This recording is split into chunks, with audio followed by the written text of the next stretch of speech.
está assistindo Marta Maria, a Boa Parte do Dia podcast, em colaboração com a Central das Escrituras.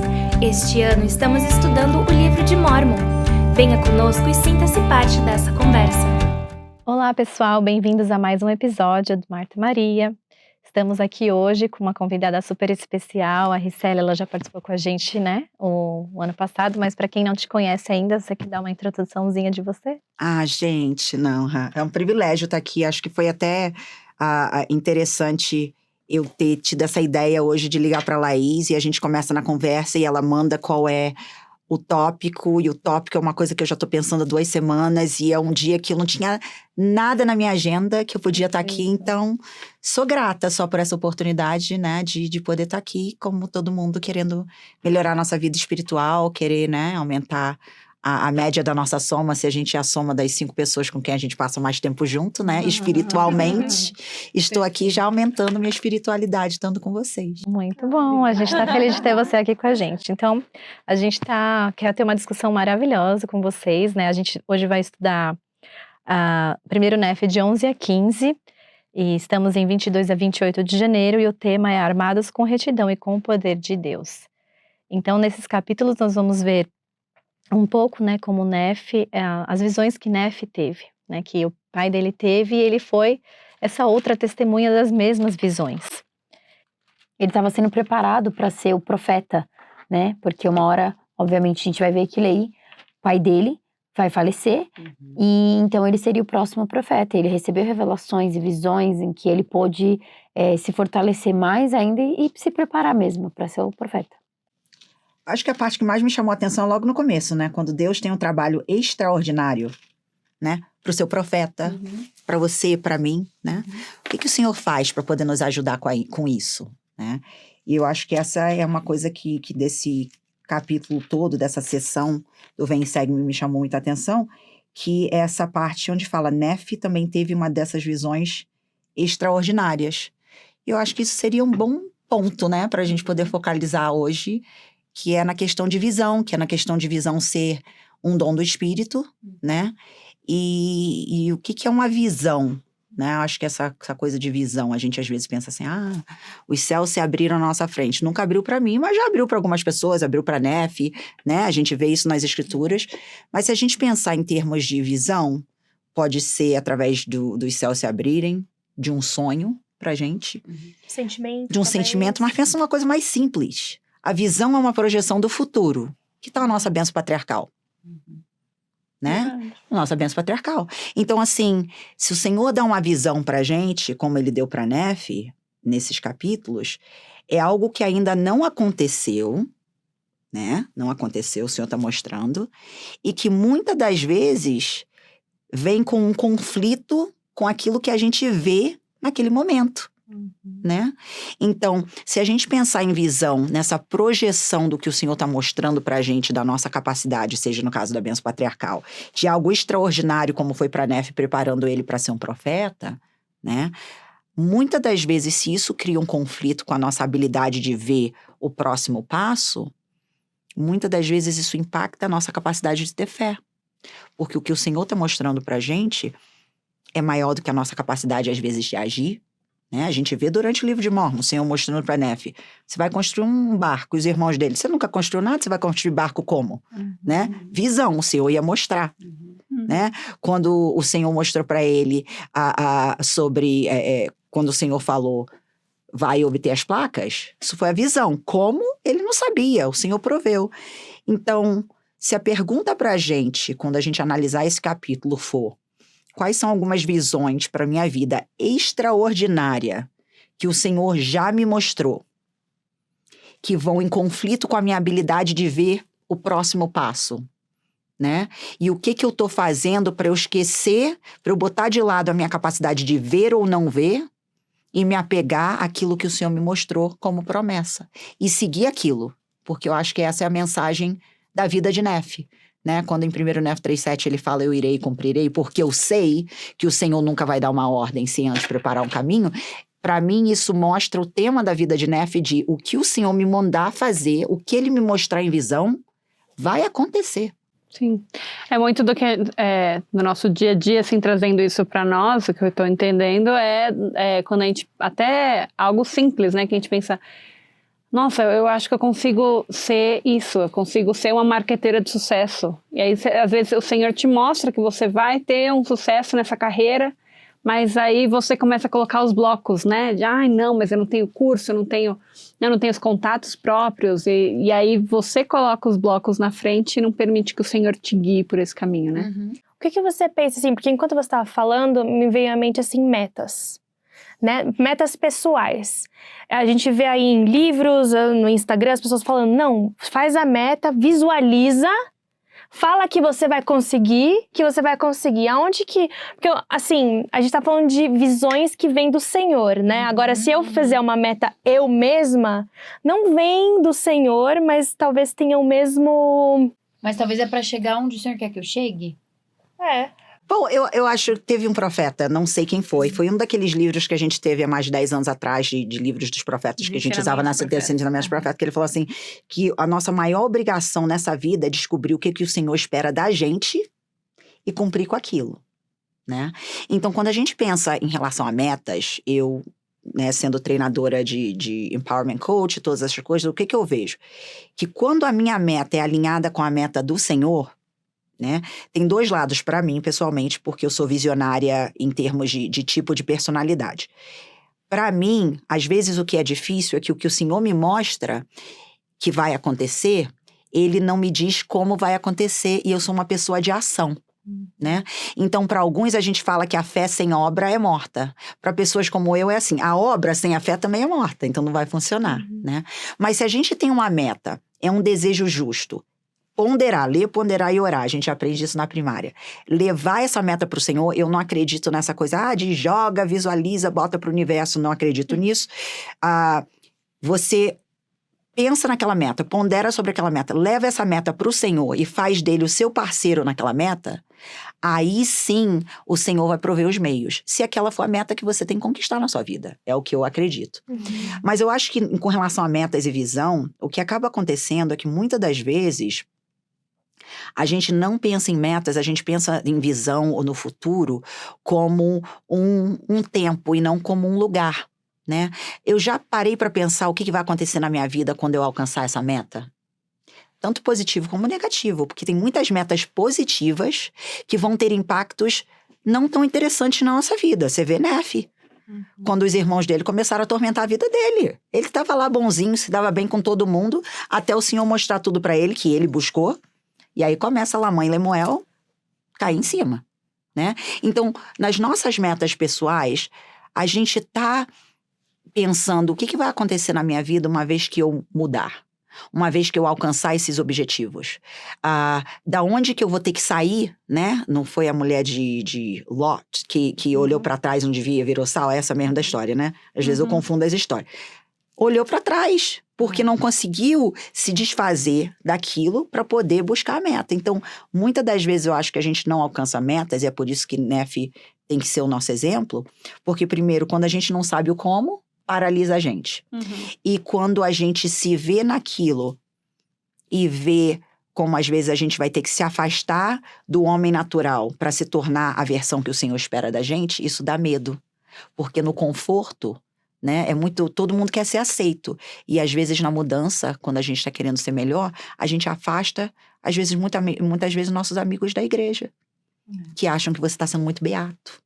Que acha que não é bem por aí, que acha que não, mas todo mundo vai ser aceito, no final vai ficar tudo bem, né? O Senhor só vai dar uns tapinhas com a gente, mas no final vai ficar tudo bem. Então, eu acho que é meio por aí. Então, muito legal, Rick, que você falou em relação, né, às metas e tudo. E Nefe, ele tinha essa meta, talvez, dele querer saber o que o pai dele estava fazendo, o que o pai dele estava sentindo, porque o pai dele era um modelo para ele espiritual naquele momento, né? Ele era alguém que ele poderia contar, né, naquele momento, né, porque a gente vai ver que depois, né, até ele murmurou em algum momento. Mas é importante o desejo de Nefe, e aí fala lá no primeiro, você quer ler, Laís? No capítulo 11? No 11, versículo 1. Pois aconteceu que depois de haver eu desejado saber as coisas que meu pai tinha visto e acreditando que o Senhor teria poder de torná-las conhecidas a mim, Enquanto eu estava sentado, ponderando em meu coração, fui arrebatado pelo Espírito do Senhor. Sim, a uma montanha muito alta que eu nunca vira e sobre a qual nunca havia posto os pés. Então, antes da gente ir para esse diálogo que vai ter entre ele e o anjo, e entre ele e o espírito, né? Gostei muito do que esse manual aqui deu uma ajudinha, ele falou de 3 coisas aqui que a gente também já tinha ouvido, né? Que fala que Nefe, ele desejou, ele acreditou e ele ponderou. E a importância desse terceiro passo, porque às vezes a gente tem o desejo, a gente acredita, e na hora de ponderar, que é pra gente começar a agir, saber para onde que ir, a gente às vezes é perdido no caminho. Posso fazer um comentário também? Eu gostei muito aqui que ele fala assim, que ele foi arrebatado pelo Espírito do Senhor, sim, a uma montanha muito alta, né? E que a gente escuta, tipo, sempre os profetas indo até as montanhas para falar com o Senhor, que talvez a montanha simboliza templos, né? Mas eu pensei assim que essa montanha muito alta também pode ser simbólico, né? Da gente ir para um patamar elevado, onde a gente vai ter a visão melhor do que tá lá embaixo e a gente vai conseguir ver o todo, né? Então, assim, e ele fala, eu nunca via posto os pés. E às vezes a gente nunca se permite ir a esse patamar elevado para ver tudo que tá lá embaixo. Principalmente quando a gente tá no meio de uma dificuldade, de uma turbilhão. Quando a gente tá no meio do mato, subindo a montanha, na escuridão e da névoa, entendeu? E pra gente poder ter essa visão clara, a gente tem que chegar no topo. Mas pra chegar no topo cansa, né? E aí? Subir a montanha? É um sacrifício. É um sacrifício. Interessante que semana passada eu assisti o musical Salvador do Mundo. Semana passada, a gente tá em novembro aqui, né? Gravação. Mas tem uma parte que ele mostra Nefe vendo a Virgem Maria. E ele tá no alto, Nefe, com o espírito, que seria o anjo ali, né, no caso. Ele fala, Nefe, que vês tu, né? Mas ver essa cena e compreender que isso realmente aconteceu, foi assim, sabe aquele estalo que dá? Fala, nossa, peraí, Nefe tava lá atrás e tava ali na frente ao mesmo tempo. Nossa, foi arrebatado, né? Foi. E foi um sentimento tão incrível de saber que o plano do pai é tão perfeito que o plano dele não tem tempo, né? De ser tudo no tempo dele. Que ele realmente conseguia ver as coisas como realmente aconteceram. Né? E isso me faz pensar também que disso que a gente estava falando, de pensar, né? A gente está num patamar elevado, por isso, é isso que o profeta falou, pense celestial. Se a gente pensar celestial, a gente vai estar vendo as coisas do topo da montanha. E ser armado com retidão e poder, que é o tópico da aula. Eu tô rindo, porque eu e a Laís, a gente veio no carro conversando exatamente sobre isso, né? O profeta falou pensar celestial. Conversas de carro, né? São conversa de carro. Talvez o podcast devia ser começar no carro, já começando. Não, eu tenho ponderado sobre isso, por quê? Porque às vezes a gente fala assim, faz o básico, né? Faz o básico. Basicão não traz transformação, né? Então, o profeta fala, pense celestial. Ele não falou pense terrestrial. Não. O propósito da igreja, obviamente, é tirar as pessoas do mundo. Tirar do mundo é tirar do celestial. Mas se a gente não pensar celestial, se a gente começar a pensar no básico, é no básico que as pessoas saem da igreja. Porque entram para a igreja e falam assim, mas eu já não estou fazendo nada ruim, né? O negócio não é fazer ruim, é fazer o seu melhor, porque como o Joseph Smith falou, uma religião que não requer sacrifício em todas as coisas, não tem o poder de transformação. E voltando ao que você estava falando de meta, qualquer meta que a gente tem, se ela não requer o sacrifício de todas as coisas, de a gente largar quem a gente era e mudar, ela não cria transformação e aí a gente volta como estava antes, né? Então, quando o anjo fala para ele, depois de tudo isso que ele ponderou, né? E o anjo fala para ele assim, o que desejas tu? O anjo já sabia o que ele desejava. Mas tinha uma coisa muito interessante psicologicamente de poder dar à pessoa a oportunidade de falar aquilo que ela quer. Né? Porque tem aquele ditado que fala assim, as pessoas não querem ouvir sua opinião, elas querem ouvir a opinião delas na sua boca para sentir que você entende. né? Até quando você vai pedir uma bênção do sacerdócio, você tem que pedir, né? Pois é. Eles não vão te O que oferecer. você deseja? E aí Nefe fala, eu quero ver o que meu pai viu. E aí o anjo já começa com, você acredita nas coisas que o seu pai viu? Então vamos começar pelo básico. Você quer ver o que seu pai viu? Você acredita naquilo que foi feito? Né? E aí ele falou sim, que ele acreditava e ele queria entender mais sobre o que aquilo tudo significava. Então, muitas das vezes, eu acho que assim, se a gente for levar isso para tudo na nossa vida, o profeta fala uma coisa, o profeta falou, pense celestial. Ajoelhar e perguntar, Senhor, pensar celestial é o quê? Eu quero poder entender o que o profeta estava falando naquela situação. Quantas vezes a gente só ouve uma coisa, mas a gente não leva isso de volta para o Senhor para poder ter aquela confirmação direta? Porque, olha só, os nossos olhos podem enganar a gente, os nossos ouvidos podem enganar a gente, mas as impressões que a gente tem do Espírito, no nosso Espírito, elas têm o poder de transformar a gente.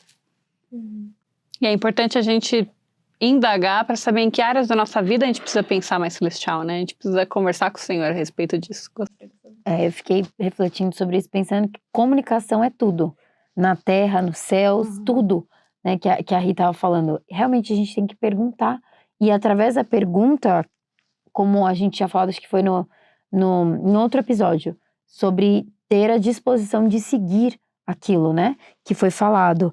Mas, continuando o que a Ri falou pra gente, do que ele falou, então o anjo pôde trazer ele novamente ali, aonde o pai dele viu. Olha que bênção, né? Ele foi para onde o pai dele, porque ele estava com um desejo tão grande que o anjo pôde dar essa oportunidade para ele, e pôde dar uma oportunidade muito maior ainda, de ver as coisas que iam acontecer, né? Maria com Jesus Cristo, enfim. A interpretação de todas as coisas também, né? Ele pode ir muito além. Pode até interpretar. Ele podia ter falado a questão aqui que ele tá falando da árvore, né? Da vida. O que aquilo representava? Poderia ter falado, representa o amor de Deus. Mas ele foi muito além. Ele mostrou mesmo o que era o amor de Deus, através de que Deus mandou o seu filho unigênito, né? Primogênito, né? Unigênito na carne, enfim, para a terra, para todos nós. Isso, eu fiquei muito pensativa. Eu vi um comentário falando que se tivessem apenas 2 pessoas na terra e elas precisassem da expiação, Cristo ainda assim faria, né? Então, ele ainda faria tudo que ele fez se fosse 2 pessoas. Então, ali ele pôde entender realmente que Deus enviou Jesus Cristo e que ele realmente... Por quê? Porque ele nos ama muito. E na própria cruz, 2 ali que estavam, né? Que um deles acreditou nele, falou que queria estar com ele.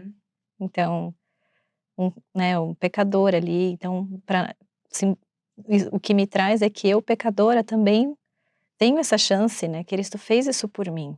Mesmo com as minhas falhas. E às vezes a gente erra, às vezes a gente fala, nossa, por que eu fiz isso? Eu errei, às vezes a gente se cobra. Quando que a gente tem que ser grato e lembrar dessa misericórdia que o Senhor teve com a gente. Que Ele quer isso, Ele quer que nós... Ele já pagou pelo preço, né? Ele já fez aquilo. E eu acho que isso que também é muito forte, né? Da gente lembrar que o Senhor, Ele deu o maior presente, como fala? A maior... que valia mais para ele. Deu o dom mais precioso. O dom mais precioso, o que era mais valioso para ele, ele deu para nós. Foi o filho dele. No manual Vem Segue-me, ele cita o discurso da irmã Susan Porter, que é o amor de Deus, a maior alegria para a alma. E ela diz o seguinte: saber e compreender que você é perfeitamente amado como filho de Deus muda tudo. Muda a maneira como se sente a respeito de si, mesmo quando comete erros, como a Carol falou. Muda a maneira como se sente quando surgem desafios. Muda a maneira como enxerga os mandamentos de Deus. E muda a sua visão a respeito das outras pessoas e de sua capacidade de fazer a diferença. O elder Jeffrey R. Holland ensinou: o primeiro grande mandamento de toda a eternidade é amar a Deus com todo o nosso coração, poder, mente e força. Esse é o primeiro grande mandamento. Mas a primeira grande verdade de toda a eternidade é que Deus nos ama com todo o seu coração, poder, mente e força. E tá aí a questão da visão, né? Por que a igreja, por que tudo é... desde pequenininho, as crianças estão aprendendo, sou um filho de Deus. Nas moças, a gente fala, somos filhas do Pai Celestial. Acho que agora é mãe e pai, ou pais celestiais, né? Alguma coisa assim. Porque ter essa visão de quem a gente é, muda tudo. Muda tudo. Eu acho que essa visão é o que também ajuda a gente a lidar com o que a gente vê aqui em 1 Nef 11:35, que é a pressão do edifício, né? E quantas vezes a gente vê pessoas que cresceram com a gente na igreja que não estão mais no evangelho, né? E que acabam sendo a voz do edifício. Porque tem uma coisa muito interessante. Quando as pessoas saem da igreja, elas têm essa necessidade, no geral, de apontar o dedo. É a galera do edifício, sabe? E você ainda tá fazendo isso, que não sei o quê. E aí a gente fica assim... Não quero desagradar essa pessoa. Então, quantas vezes a gente pode estar achando que a gente está segurando a barra de ferro, mas a gente está só com a linha da roupa pendurada. A gente está caindo e está indo lá para o edifício. Porque tudo que Nef viu ali mostra a situação que a gente vive hoje em dia, onde a gente é perseguido pelas nossas crenças, né? E eu tenho um privilégio muito grande na minha vida, que eu cresci com pessoas que não são membros da igreja, que têm um respeito, assim, surreal pelas coisas que eu faço, né? De até falar assim, eu vou passar aí e vou te pegar, mas não se preocupe que não vai ter bebida e você pode fazer uma oração para abençoar tudo na hora que chegar aqui. Então, eu perdi meio que a tolerância para as pessoas que saíram da barra de ferro e que foram pro edifício. Porque elas começam a zombar e muitas das vezes por essas pessoas não serem estranhos, mas serem pessoas com quem a gente conviveu, que foi para as moças juntos, que fez seminário, que...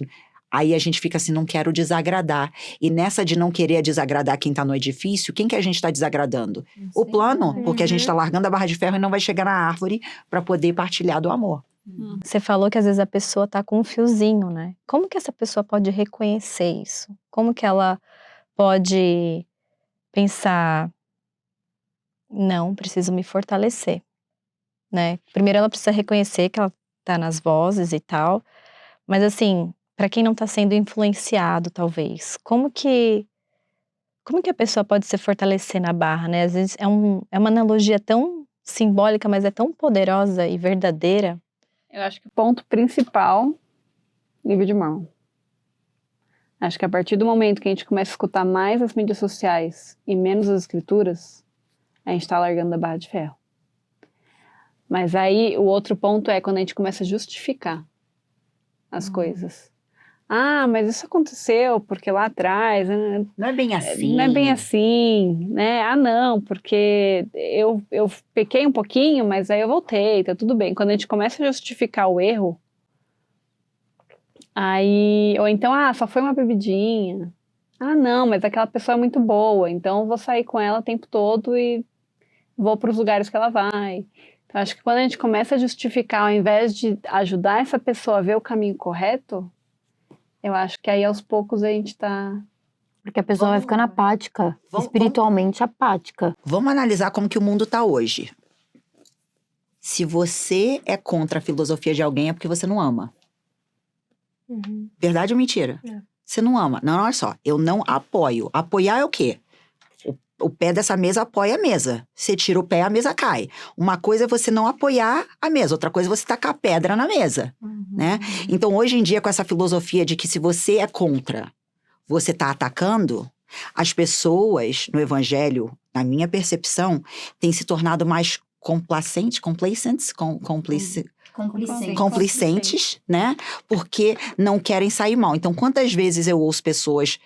que parecem, né, pela situação, que tá num fio da barra de ferro, falar assim, mas eu prefiro ser julgada pelo amor.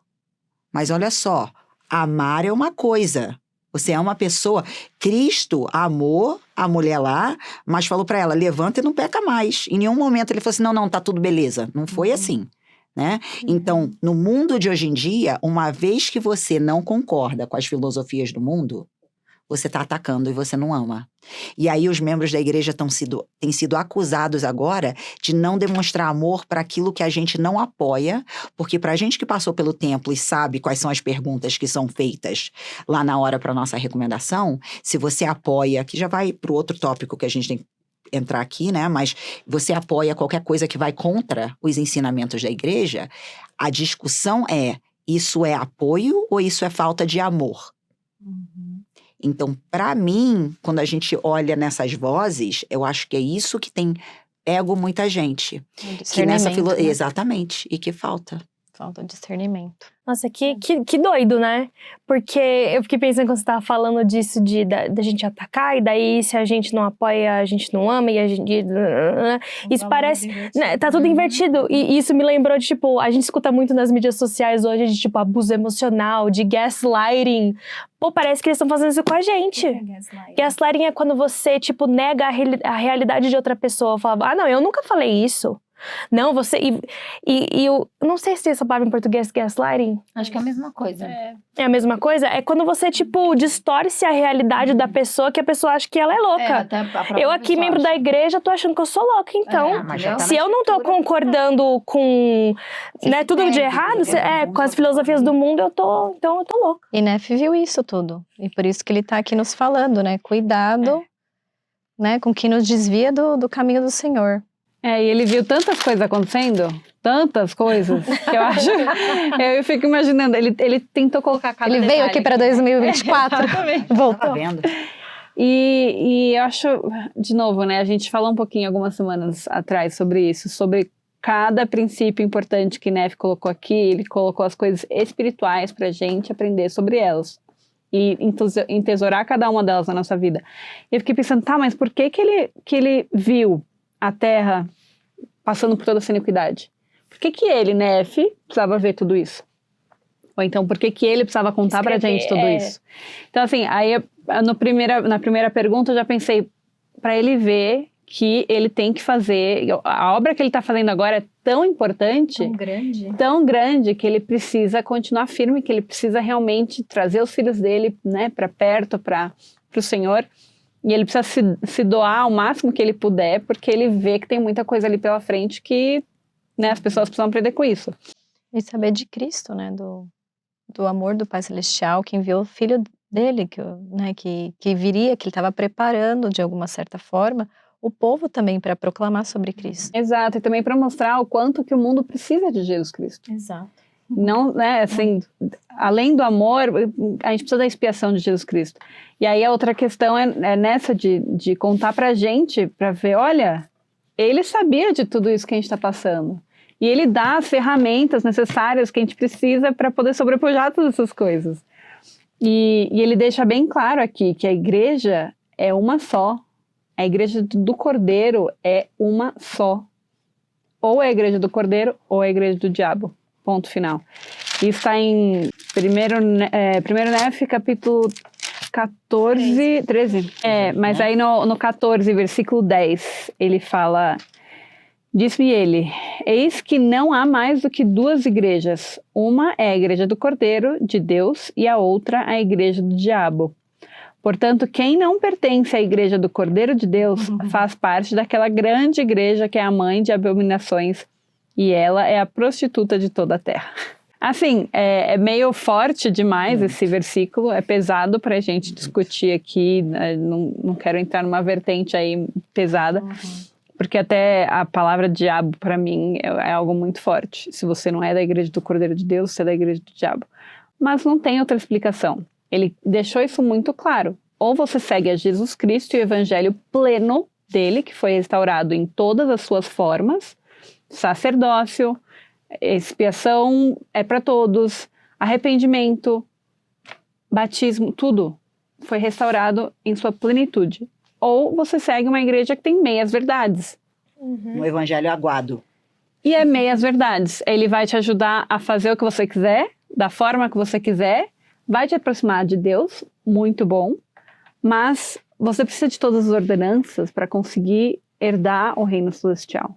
Você precisa de todas as ordenanças para conseguir viver com Deus. E aquilo que a Ricelli falou no começo, o que Deus espera de mim, né? Porque eu acho que as pessoas que escolhem outras, como fala, elas escolhem os mandamentos que querem seguir.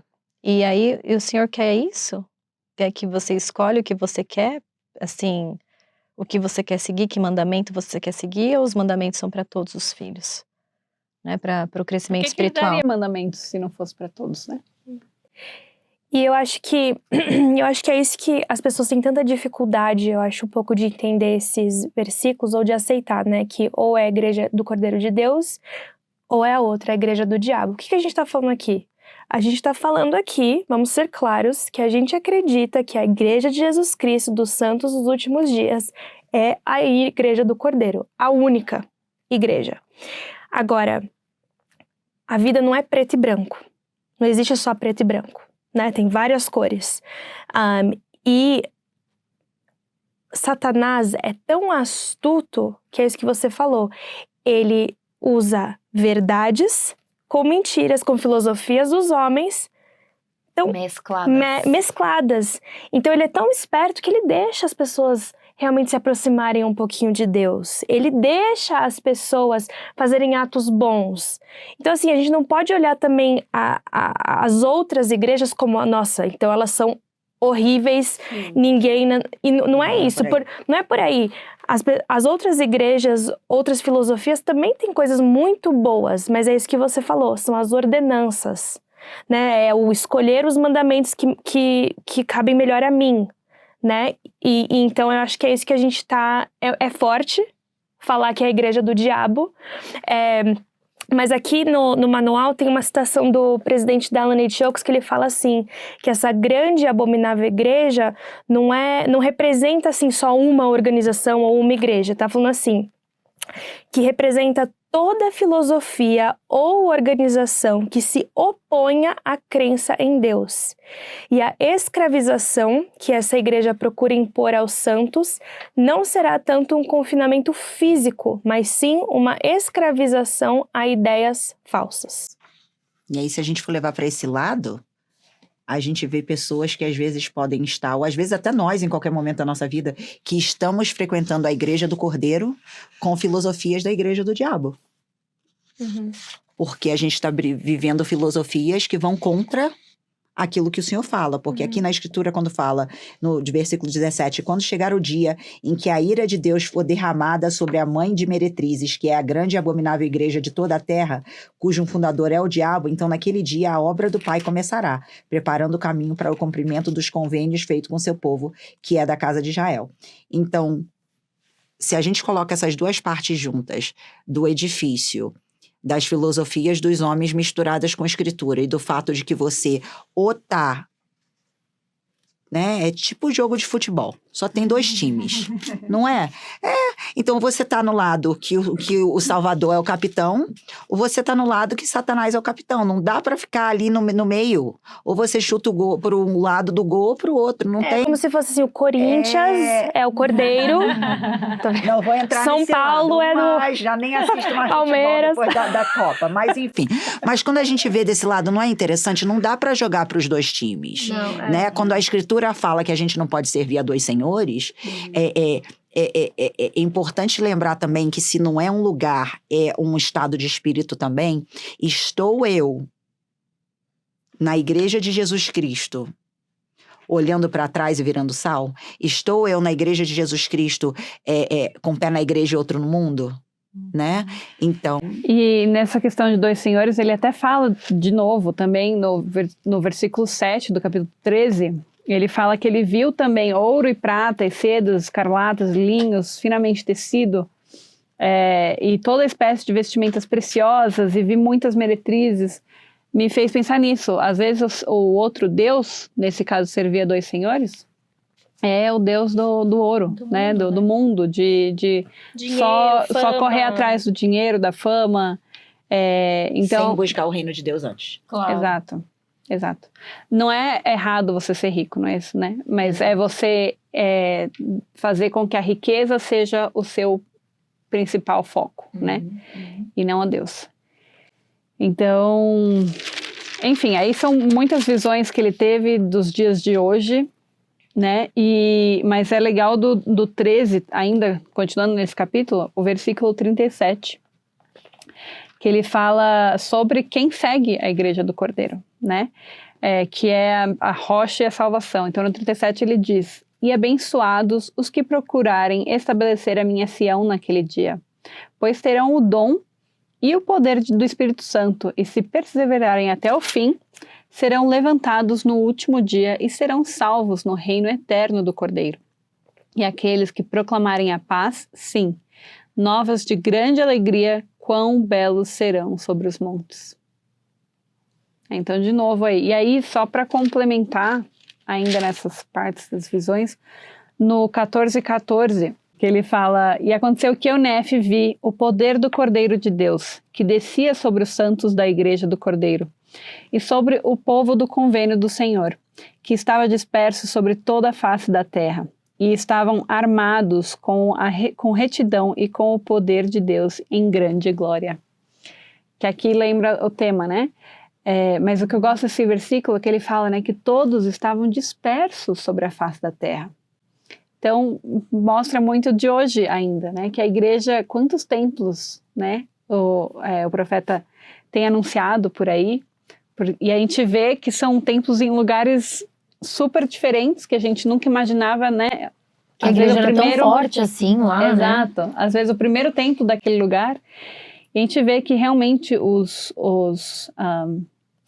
santos da Igreja do Cordeiro estão dispersos, mas eles estão armados com retidão e com o poder de Deus em grande glória. Eles estão firmes no convênio. E essa parte da visão dele deve ter sido muito gostosa de ver também, né? Ele vê os templos serem erguidos, as pessoas seguindo firmes e fortes. Então, que a gente não perca essa esperança também, né? E eu tava só olhando aqui os versículos, você acabou de ler o 14, não foi? 15, 16, né? Ele tá falando aqui sobre a ira de Deus se derramando sobre aquelas nações onde tinha a grande e abominável igreja.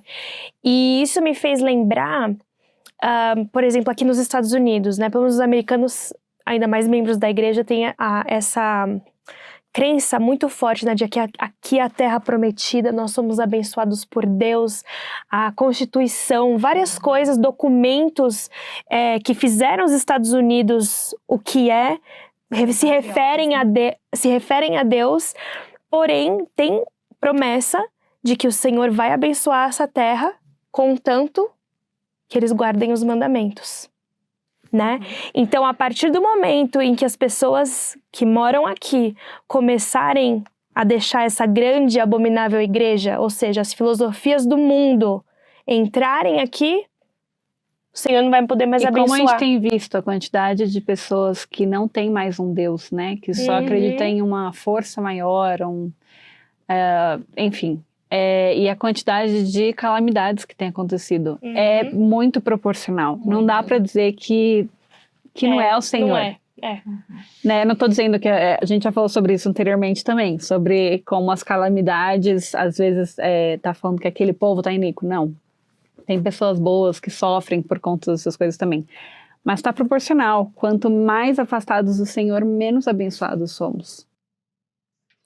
Você falou dos Estados Unidos, o Brasil também. A gente sabe que a cultura brasileira, como aqui também, precisamos guardar os mandamentos. A gente precisa abandonar maus hábitos, né, coisas que nos afastam do Senhor.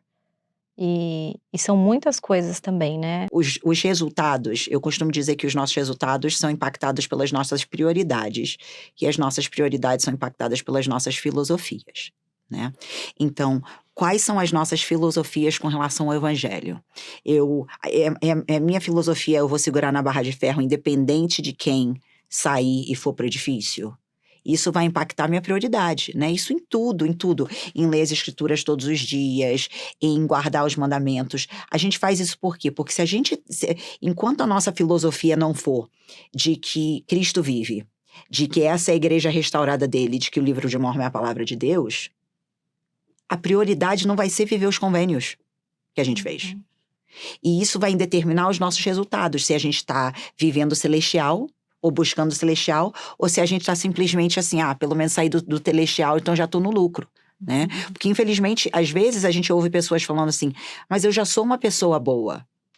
Ótimo, a igreja não é para pessoas que querem ser boas, é para pessoas que querem ser excelentes. Porque requer o sacrifício de todas as coisas para ter o poder de transformação para levar o indivíduo do estado carnal e diabólico para viver com Deus. E pronto. né? É o que Deus quer pra gente. Então, se o Pai Celestial tá mais preocupado com quem a gente se torna do que com quem a gente recebe, isso tem que impactar a nossa filosofia. Mas aí tem um passo antes disso. A nossa filosofia é impactada pelo nosso ambiente, né? Se a gente tá com pessoas, o Elder Bednar falou isso num serão que ele fez no México. Às vezes ele falou, eu tô citando o que ele falou, né? As pessoas às vezes estão preocupadas, o que vai ser quando eu morrer? Se você é o tipo de pessoa que nessa terra acha que ir pra igreja é um saco, que usar seus garrantes é um saco, que ir pro templo é chato, do outro lado você vai estar com gente que pensa da mesma forma. Então, se as nossas filosofias vão impactar nossas prioridades e os nossos resultados sempre vão ter uma conexão com aquilo que a gente busca. Porque o sacrifício expiatório está aqui para ajudar a gente a ser melhor e a gente se arrepender. Todavia, existe uma coisa que eu acho bem interessante. A gente mora aqui em Utah, né? A gente tem a Highway 15, né? Que vai norte e sul. Se você está indo norte, mesmo que seu pneu fure, você pode falar, tô indo norte. Mas se seu carro está virado ao sul, você não pode falar, mas minha intenção é ir norte. Tá certo que às vezes o Senhor sabe que a gente tem que pegar uma saída para mudar a direção, digamos assim. Mas existem muitas pessoas que a filosofia deles agora é, não importa o que eu faço, o que importa é o que eu penso no meu coração. E aí a gente fica assim, cara, não é por aí. Né? Você fez convênios no templo, você fez convênios batismais, então não é só o desejo, são as decisões, exatamente, das suas prioridades. Interessante que você falou isso, né, do Elder Bednar, e eu fiquei pensando, né, não adianta você estar lá, né, não, mas todos nós estamos aqui onde a gente queria estar, porque a gente, né, não gostava de ir pro templo, aqui eu tô com quem não gosta de ir pro templo, mas aí você vai ficar olhando para aqueles que estão num patamar mais elevado, vai ficar pensando, putz, eu podia ter só ido pro templo, eu podia só ter lido um pouquinho mais no meu livro de Mórmon para poder chegar onde eles estão. Então, né, assim, depois a gente não vai poder reclamar, né? Se a gente quer viver da forma que estamos vivendo e receber o mais alto grau de glória, não é o suficiente, né? A gente tem que viver num patamar mais elevado. Eu ouvi dizer ainda assim que a gente vai se surpreender da bondade do Senhor quando chegar esse tempo da gente se encontrar com Ele. E que Ele vai ser o nosso advogado, né? A gente vai se surpreender com a misericórdia e o amor que Ele tem. Mas por que não, como você disse, viver o hoje, ter a segurança e a proteção dele, né? Os garments nos trazem proteção. Você falou, é tão importante a gente tirar só quando realmente precisar e voltar para casa, colocar imediatamente, ter essa proteção. Mas você tem o calor, né? Tem gente que, enfim, a gente precisa dessa proteção tanto quanto os mandamentos físicos, né? Que nos abstêm de dependências químicas, de comidas que, né? Enfim, tantas coisas que o Senhor nos faz para a nossa proteção, para a gente ter uma vida feliz, né? Não é fazer pensando no que eu vou merecer, mas fazer porque eu amo o Senhor, né? E Ele vai nos investir com esse amor e esse poder, é isso que eu sinto, assim. E para isso, Ele não nos deixou sozinhos, porque a gente, né, vai passar por muitas experiências que a gente vai precisar de um guia. A gente vai agora passar para o capítulo 15, que, né, fala que Deus me dará uma resposta se eu pedir com fé. Então, né, ele acabou de ter essa visão, né, ele volta, imagina, aí ele volta lá para a família dele, na tenda, para a realidade. É igual a gente, né, quando sai do templo, aí volta para a pia de louça gigante. Falar, vamos lá. Para passar. Pois é. E aí, os irmãos dele estão falando, né, sobre essa visão que o pai já tinha compartilhado, e ninguém estava acreditando, né, ficou tão frustrado. E aí ele fala uma coisa muito importante, ele fala assim no 8, e disse Eliseu, haveis perguntado ao Senhor? E eles responderam, não perguntamos, porque o Senhor não nos dá essas coisas a conhecer. Então, assim, às vezes... vermelha. Então, mas eles sempre se justificam, né? E às vezes, ou podia ser às vezes eles sabem que eles falam, Deus não gosta de mim, já tem aquela coisa de dignidade, não se acha digno de fazer, ou porque não queria saber mesmo. E aí o Nefe, ele continua, por que não guardais os mandamentos do Senhor, quereis perecer por causa da vossa dureza de coração? E aí no 11 ele fala uma coisa muito chave. Ele fala, não vos lembrais das coisas que o Senhor disse? Se não endurecerdes vosso coração e me pedirdes com fé, acreditando que recebereis, guardando diligentemente os meus mandamentos, certamente essas coisas vos serão dadas a conhecer. Você sabe o que eu acho interessante sobre o que a gente acabou de falar e essa escritura? A filosofia deles era qual? Eles não acreditavam. A filosofia deles era de falta de crença. O que impactava a prioridade deles, que era estudar as escrituras. E de ter o resultado, que era ver o que Nefe viu. Né? Então, quando Nefe fala assim, por que você não perguntou? Ele já fala assim, a gente não acredita. Filosofia. Para que eu vou perguntar se eu não acredito?